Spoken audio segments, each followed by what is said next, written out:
اچھا مولانا میں نے پوچھنا تھا کہ کچھ تھوڑا سا پڑھا اس حوالے سے کہ جو عورتیں سونا وغیرہ پہنتی ہیں اصلی سونا جو ہے جی جی یہ اسلام میں نے کچھ ایسی کوئی چیزیں وغیرہ پڑھی تھی کہ حضرت فاطمہ وغیرہ آئی تھی نبی نے فرمایا کہ تم نے یہ آگ کی پہنی ہے جو بیسک زکوٰۃ کے حوالے سے تھا لیکن یہ اسلام میں اچھا سمجھا گیا اس کو یا چلیں آپ کے سوال کو تھوڑا سا ہم برابر کرتے ہیں. آپ یہ پوچھنا چاہتے ہیں کہ کیا زیورات کا سونے کے زیورات کا عورتوں کے لیے استعمال شرعی اعتبار سے درست ہے یا نہیں؟ ہاں جی یہی سوال ہے نا آپ کا؟ ہاں جی ہاں جی ہاں ٹھیک ہے. بالکل بیٹا، عورتوں کے لیے زیور جو ہے نا یہ جائز ہے، جائز ہی نہیں پسندیدہ ہے.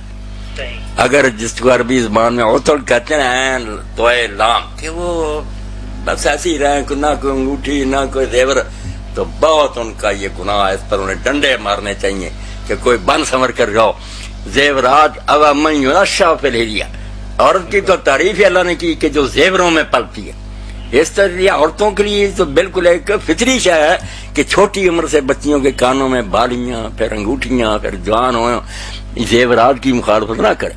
اب دو قسم کی حدیثیں ہیں جن کو سمجھنے کی ضرورت ہے، ورنہ ہاتھ میں پکڑ کر آپ نے فرمایا کہ یہ ریشم اور سونا میری امت کے مردوں کے لیے حرام ہے، عورتوں کے لیے حلال. مسئلہ تو برائے دو چیزیں ہیں جہاں ناراضگی کی ہے. ایک تو ہے کہ کسی نے زیور پہنے ہوئے پوچھا زکوٰۃ دیتی ہو؟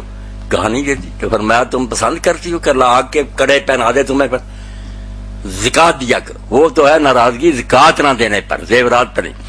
حضرت فاطمہ رضی اللہ کا معاملہ الگ ہے کہ آپ نے دیکھا تو ناراض ہوئے کہ کیا فاطمہ تم یہ چاہتی ہو کہ اللہ تعالیٰ تمہیں آگ کے زیور پہنائے اور یہ کہا جائے کہ رسول اللہ کی بیٹی ایسی، یہ کہہ کر چلے گا. حضرت فاطمہ نے اسی وقت غلام کو کہا کہ جا کر دے دو غریبوں مسکینوں کو، اور میرے لیے ہاتھی ڈال کے لے آؤ سادہ بنے ہوئے. وہ اور بات ہے کہ رسول اللہ آپ اور اپنے خاندان کے لیے سادگی چاہتے تھے، وہ مسئلے کی بات نہیں، بالکل سادہ زندگی. اہل بیت کے لیے آپ نے نہیں پسند کیا کہ یہ ایسے بن سنور کر زینت میں رہے. بات کا کوئی محل ہوتا، مقام ہوتا، سمجھنا چاہیے حضور کے خاندان کی. اسی لیے حضرت علی کئی موقع پر کہتے ہیں کہ صرف حضور نے ہمیں روکا تھا، امت کو نہیں روکا. سمجھنا چاہیے ان باتوں کا. حضور کے بچے بچیاں ایسے عیاشیاں کرتے، لوگ کہتے، آپ نے بالکل سادگی رکھ لی. اسی لیے حضرت فاطمہ نے جب مانگا نوکر کہ اتنے غلام آئے، آپ نے فرمایا فاطمہ کیا کرتی ہو کہ اصحاب صفا بیچاروں کا کچھ نہیں بنا، آپ کو میں دیتا رہوں ایسے. تو نظم کیا اس کو شبلی نعمانی رحمۃ اللہ علیہ نے. آخر میں کہا یوں کی ہے اہل بیت نبوت نے زندگی، سارا قصہ سنا کر کہ اللہ کے رسول نے، حالانکہ انہوں نے چھالے دکھائے کہ چکی کی وجہ چھالے پڑ گئے، میرے مشقیں اٹھانے سے داغ پڑ گئے، سب کچھ سن کے پیغمبر خدا علیہ السلام نے فرمایا کہ بیٹی میں تجھے نہیں ان چیزوں کی اجازت دیتا کہ غلام کام کرے. یوں کی ہے اہل بیت نبوت نے زندگی، یہ ماجرائے دختر خیر الانام تھا. ساری کائنات کے سردار کی بیٹی کا رہنا تھا نا، ایسا تھا. وہ ایک مثالی بات ہے، مسئلے کی نہیں کہ حلال و حرام کی بات ہے. ہاں نہیں مولانا یہ حضرت عائشہ رضی اللہ عنہا نے ایک پردہ لٹکا دیا، حضور سفر سے آئے، دروازے پر پردہ لٹکانا کوئی برا نہیں، لوگ لٹکاتے ہیں.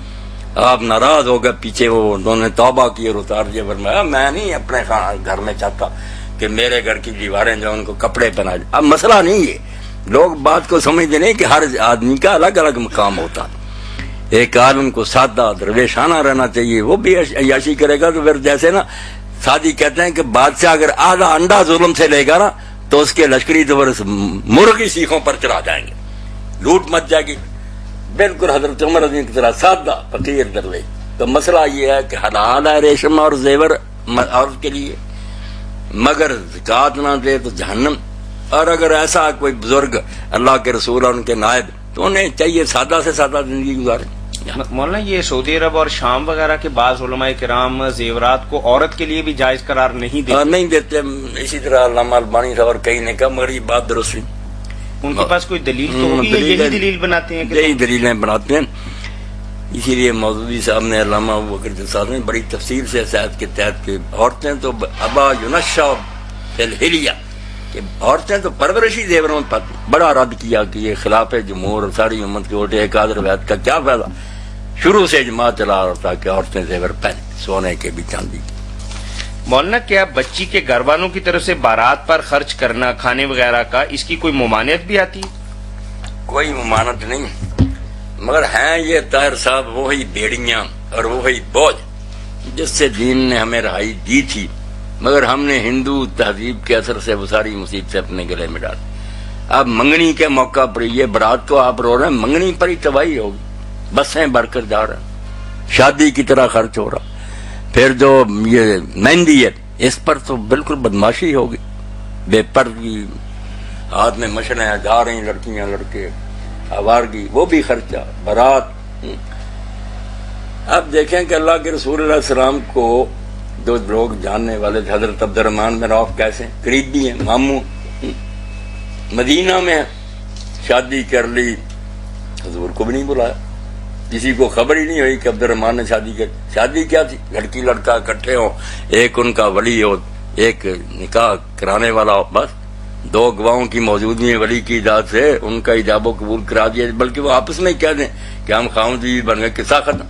اب عبد الرحمن رضی نے نکاح کر لیا اللہ کے رسول کی موجودگی میں، اور ایک دن آپ نے دیکھا کہ ان کے کپڑے پر زعفران کا داغ لگا ہوا، بٹنا خوشبو لگاتے تھے. تو آپ نے کہا عبد الرحمن یہ کیا نشان؟ انہوں نے کہا حضور میں نے تو شادی کر رہی. آپ نے پھر خوش ہو کر فرمایا کہ اچھا ولیمہ کھلاؤ، بے شک ایک ہی بکری ہو. بہت امیر تھے، سونے کے ڈھیر سے. یہ نہیں کہا کہ مجھے بھی نہیں بلایا. اب مصیبت تو ہم نے خود اپنے گلے میں ڈالی. میاں عبدالواحد صاحب اللہ انہیں سلامت رکھے، ہمارے متولی، انہوں نے مجھے بتایا کہ میرے پاس ہی رہتے تھے مولانا غلام احمد حریری رحمۃ اللہ علیہ، اتنے پڑھے لکھے تھے، قابل تھے. تو ان کے بچے کی شادی تھی. تو ایک دن مولانا کہتے ہیں، میاں صاحب کہتے ہیں میرے پاس آئے کہ میاں صاحب مجھے کوئی کرائے پر نہ گاڑی لے دیں. میں نے کہا پروفیسر صاحب کرائے پر گاڑی؟ ہمارے پاس تھوڑی گاڑیاں، لے جائے کیا کرنی؟ کہہ رہے ہیں بچے کی شادی. اب میں نے ڈرائیور دیا، ایک وہ خود بیٹھے، ایک ان کی بیٹی تھی. گئے، وہ بہو کو ساتھ لے آیا. اللہ اللہ کا کوئی بندہ نہیں ہے. اب آرام کی زندگی گزارنے کا طریقہ یہ ہے، برباد ہونا ہے، قرضے سر پر چڑھانے ہیں، ساری عمر پر مصیبت میں رہنا ہے. تو رہتے ہیں، وقتی طور پر یہ ناک کی فکر کریں، یہ کٹ جائے گی، بعد میں روتے رہیں گے. پلے کچھ نہیں آ گھر والوں کے، لڑکیوں کے، تم بھائی باجا لے کر آؤ، برات لے کر، بھائی تمہارے تو پلے ہی کچھ نہیں، تم ہمیں تنگ کر رہے ہو. کیوں نہیں کرتے کہ ہم دو آ جائیں گے، دو آپ کے آدمی ہوں گے، بیٹھیں گے، نکاح ہو جائے گا، باقی لوگوں نے کیا کرنا.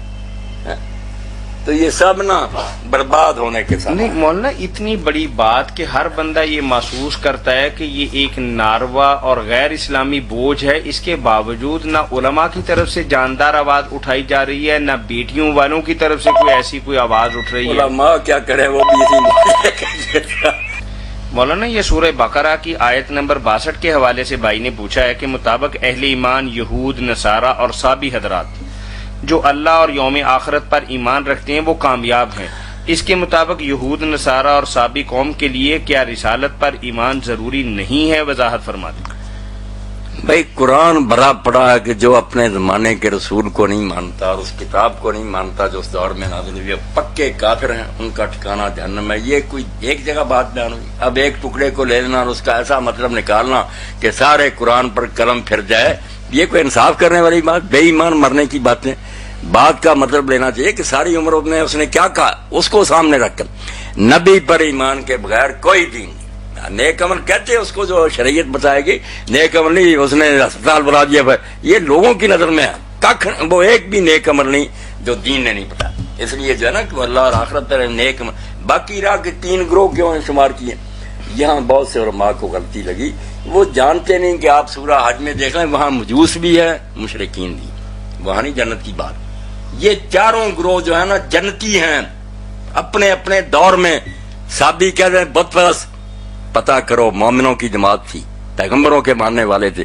یہ جب سمجھ نہیں نہ آئی تو انہوں نے کہہ دیا اب صحابی جس طرح یہ کہتے ہیں بت پرست، وہ بھی نیک کام کرے بخشے جائیں. قرآن تو کہتا ہے شرک والے کو بخشے. اور سمجھو کہ ہے کون گروہ؟ یہ چارے نبیوں کی امتیں، اپنے اپنے زمانے میں اپنی کتاب پر عمل، اپنے اپنے دور کی بات کر رہا ہے. یا حضور کے زمانے کے ماننے والے ہوں، یا موسیٰ کے زمانے میں یہودی ہوں، یا عیسیٰ علیہ السلام کے زمانے میں وہ نصرانی ہوں، یا داؤد علیہ السلام کے زمانے میں وہ صابی ہوں. زبور کو مانتے اور کعبہ کی طرف منہ، وہ امت اللہ نے کہا وہ جو بھی ہیں نام ان کے سارے اللہ کو مانتے تھے رسول. ان کی مومن جماعتوں کی بات اپنے اپنے وقت میں، اب نہیں. اب قرآن نے کہہ دیا کہ جو رسولوں میں فرق کرے گا کسی کے اولئک هم الکافرون حقا، پکے کافر ان کا ٹھکانہ دوزخ. قرآن سارے کو ملا کر بات سمجھی. یہاں میں آپ کو بتا دوں، بات ختم ہے، کہ تفہیمات سید ابوالعلا مودودی رحمۃ اللہ علیہ کی، اس کی پہلی جلد میں ایک مضمون ہے قرآن پر سب سے بڑا بہتان. اسی آیت کو لیا کہ لوگوں نے پھیلا دیا، قرآن تو کہتا بس ٹھیک ہو جاؤ، کوئی نبی کو مانے. پورا مضمون لکھا کہ سارے قرآن کی جڑ کاٹنا چاہتے ہو، قرآن کو بدنام کرنا چاہتے ہو، جگہ جا کہتا کہ نبی کو مانو ورنہ تم کافر ہو. تو اللہ توفیق دے، اس کو چھپوا کر بھی لوگ بانٹے تو فتنے کا ازالہ، بڑی خرابی مچا رہے ہیں لوگ. جزاکم اللہ خیرہ. اس خوبصورت جواب کے ساتھ ہی ہم سب شکر گزار ہیں مفتی اعظم پاکستان محترم مولانا محمد اسحاق مدظ اللہ العالی کے،